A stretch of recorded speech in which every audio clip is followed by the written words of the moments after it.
Hello and welcome to Shanghai Eye. Monday through Friday on Dragon TV, we bring you stories to sport and decode China. I'm Wang Yi. Hello there, I'm He Jian, and we will look at business, tech, urban life, arts and culture, and sports, and everything going on here in the city. When it comes to art exhibitions, large-scale events like Westbound Art and Design, Art 021, and the Shanghai International Artwork Trade Week aren't the only game in town. There are also several smaller exhibitions quietly lighting up the city. From the mysteries of the cosmos and human consciousness, to the shifting boundaries between photography and painting, and even the evolution and reinvention of Chinese characters. These exhibitions add yet another dimension to Shanghai's art scene this November.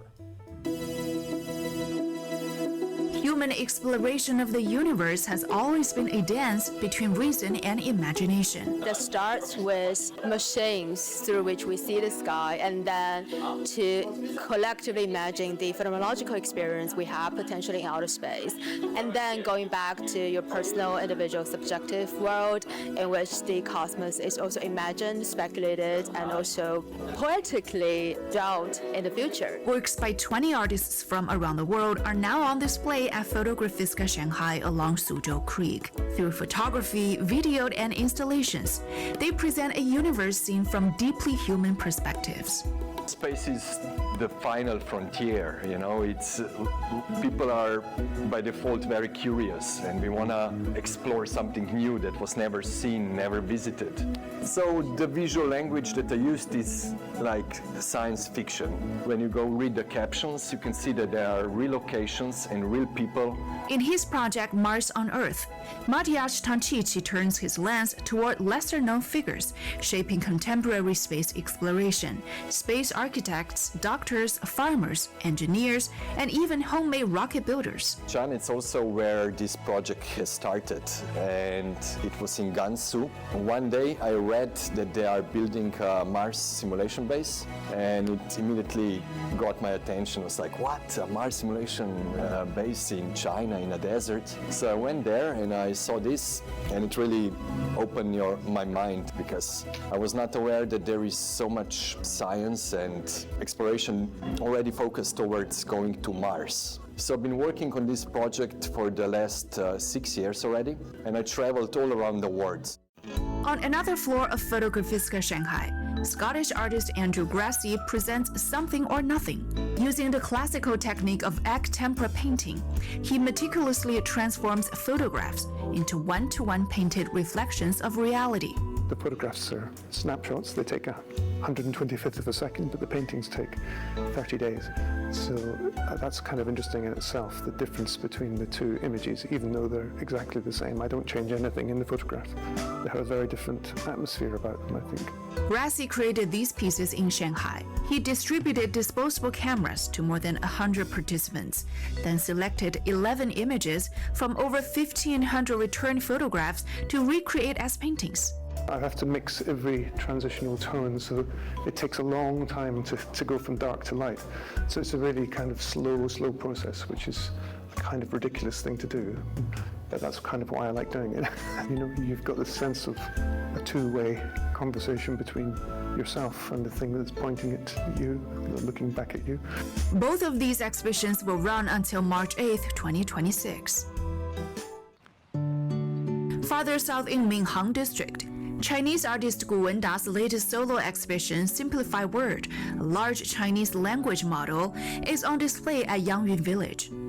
The artist is known for merging traditional ink painting and experimental installations. The core of this exhibition focuses on simplified Chinese words, presenting the artist's exploration of the convergence of language and art in a wide range of media.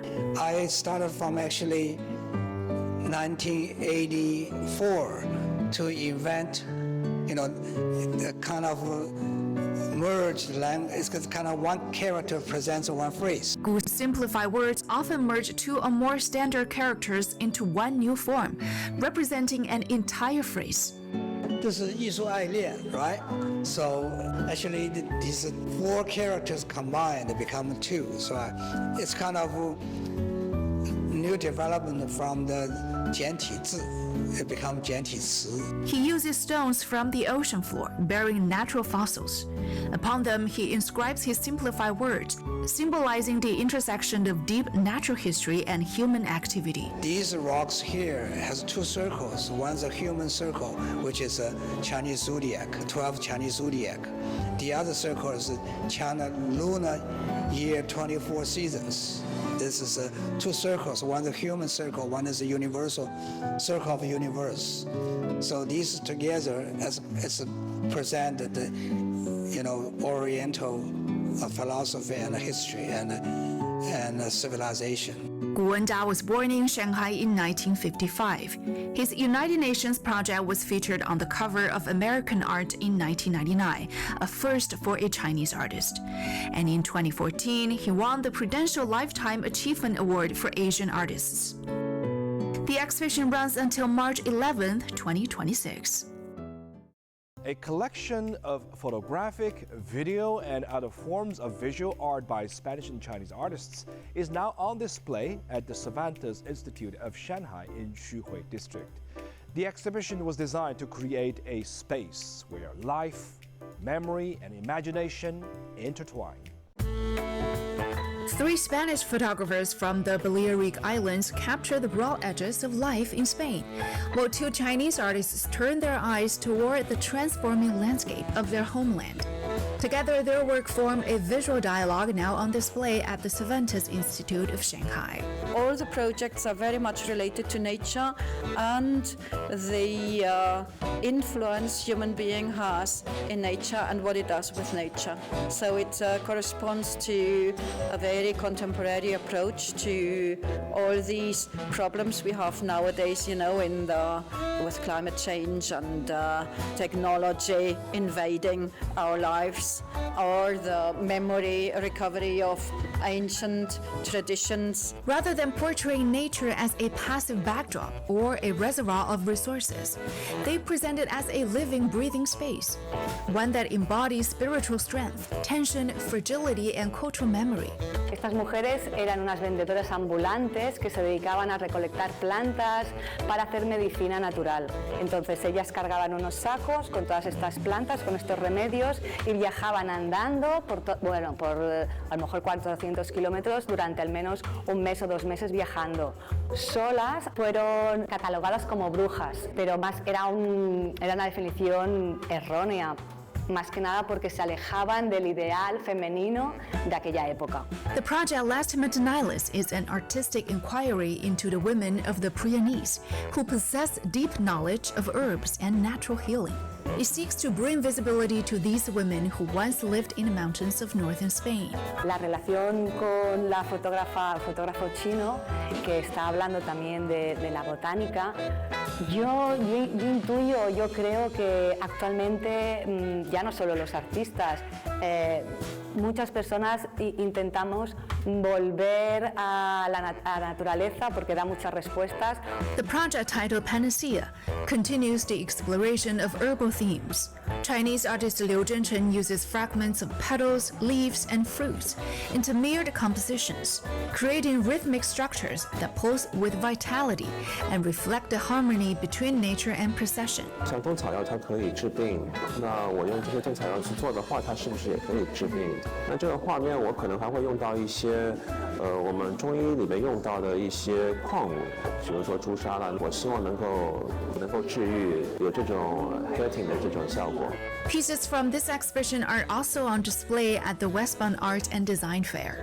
The main gallery presentation, the Cervantes Institute, will run until March 8, 2026, before heading to Beijing.